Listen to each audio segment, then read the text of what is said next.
Você falou, você trabalha muito com jovens e você trabalhou com jovens em diversas décadas.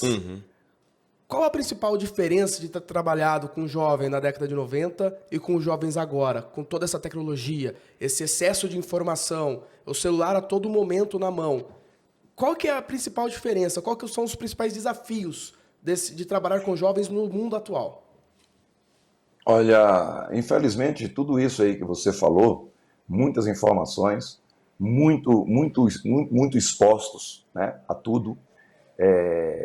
Hoje, a relação atleta com clube, ela hoje é muito mais difícil, porque envolve-se hoje agentes, né, envolve-se hoje empresários, muito mais do que naquela época. Antigamente, eu já peguei, eu montando time, eu monto o time desde a minha primeira oportunidade que eu trabalhei no profissional, eu sou um formador de time. Hoje, infelizmente, os atletas estão mais frágeis.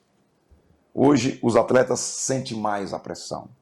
Você entende? Quando eles brincam aí, o jogador raiz, né? Não, o jogador na década de 80, o jogador da década de 90, ele tinha um diferencial de aguentar muito mais a pressão. Mas eu acho que hoje a pressão também é muito grande, mas a fragilidade é maior.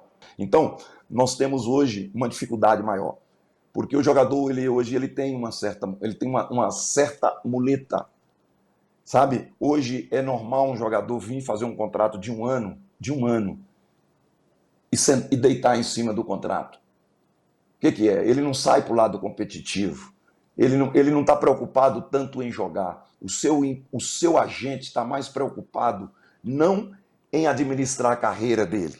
Porque você administra uma carreira não só pelo momento. Você tem que pensar na frente, pensar no futuro.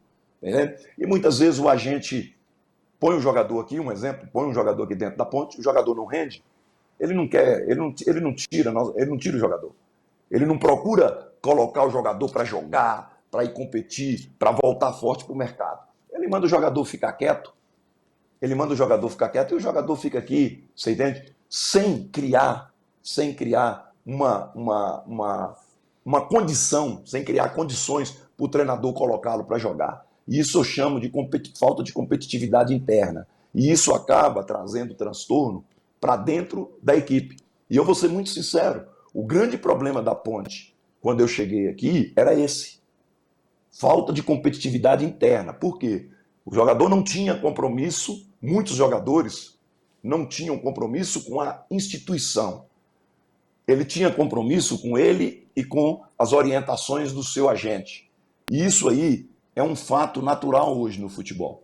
Antigamente, na década de 80, na década de 90, os jogadores eles eram mais fortes nesse sentido. Eles gostavam mais da luta, eles gostavam mais da cobrança. Eu já trabalhei com jogadores jovens, você entende? Na década não precisa ser na década de 90, agora mesmo, em 2000, 99, jogadores que eram acima da média da competitividade. Josué começou também comigo no Goiás. O Josué, com aquele tamanho, era competitivo em todo sentido. Não é à toa que ele foi ser o primeiro capitão estrangeiro campeão da Bundesliga.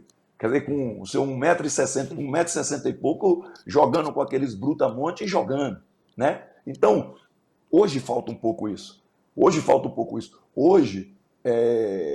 a cobrança ela tem que ser um pouquinho para baixo, para você não perder o jogador. Mas, acima de tudo, na minha maneira de ser, não. Eu não abro mão disso. Você entende? Quando eu contrato o jogador já sabe do meu histórico. Já sabe da minha pressão, já sabe de como eu comando.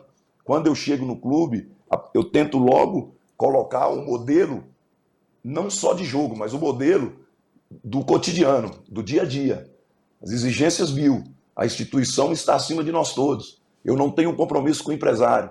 Eu não tenho compromisso com o empresário seu te falou, você vai para a Ponte para jogar. Não, você vai para a Ponte. Jogar vai depender do seu rendimento.